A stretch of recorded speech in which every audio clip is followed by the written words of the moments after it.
家好，欢迎收看爱上电子。这是一个小的彩电，现在用户说是没有光栅，也没有声音。那么我们打开看看内部电路吧。4个螺丝已卸开，下面就给它打开了。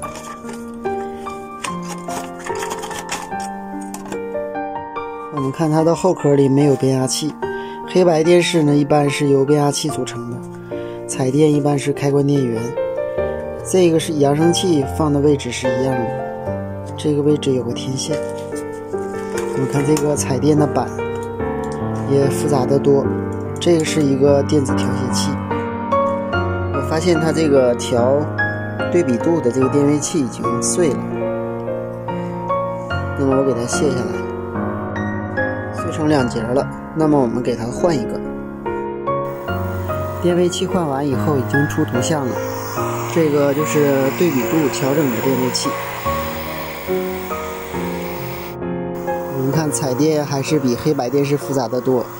我们看它这个阴极，这3个释放管，然后这3个是不同色度调整的电位器，那2个是白平衡调整的电位器。另外它用了一个芯片，我们看它电源芯片的型号是LM2575。我们看还真不愧为是一个彩色电视机，竟然出彩色了。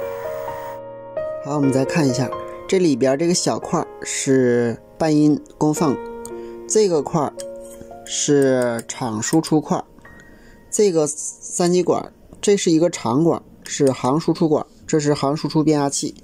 彩电要比黑白好修，原因就是彩电的电路用料比较扎实，一般坏只坏一个地方。好，今天咱们就到这里，谢谢大家，再见。